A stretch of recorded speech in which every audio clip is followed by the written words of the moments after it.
When I first came across CrossFit, it didn't leave a good impression on me. Ugh. Brother, ugh. I don't know if it was because of their strange pull-ups. 0, 0, 0. Their risky exercises,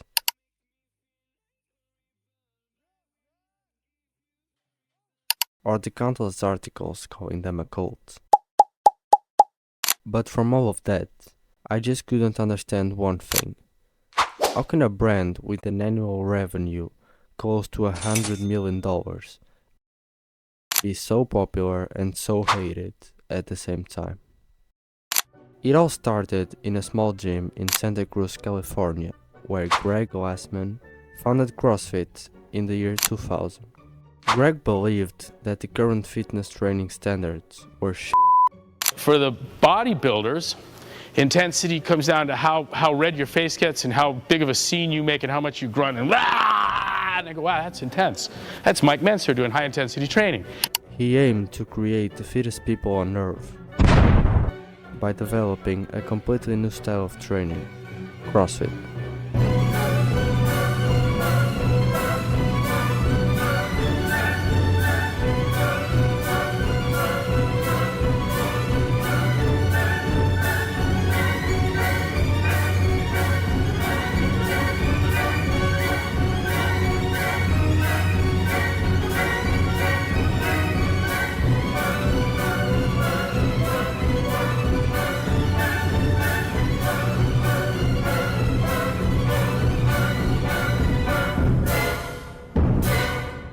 CrossFit seemed like it was going to take over the world, until it didn't.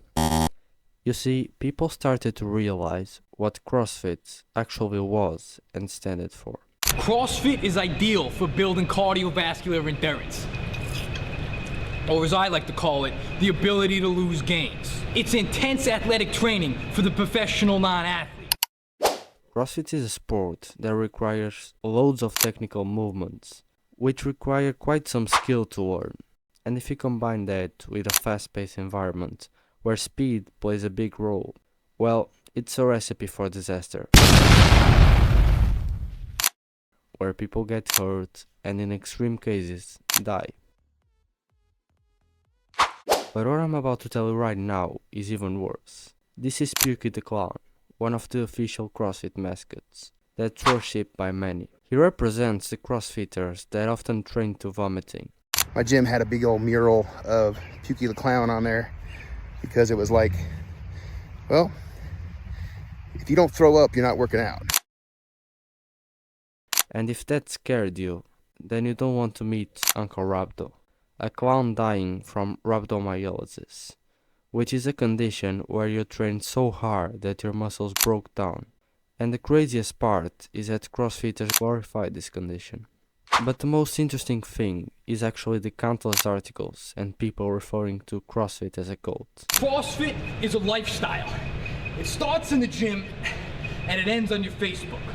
And considering that most gyms are run by massively underqualified people, it's not surprising why people make fun of it. CrossFit places a huge emphasis on form and not needing it. CrossFit takes complicated movements and gets rid of all the useless shit like effectiveness and safety and replaces it with cool shit like violence and danger. And even though CrossFit's sense of community is its biggest asset, I can clearly see why people call it a cult. From my perspective, CrossFit is a sport like the others, maybe a bit odd or strange, but if done the right way, beneficial to any individual. The problem is that most CrossFit gyms give the sport a bad reputation. So if you are inexperienced and are going to open up a CrossFit gym, please don't. And if you are going to join one, do your research and find a good one.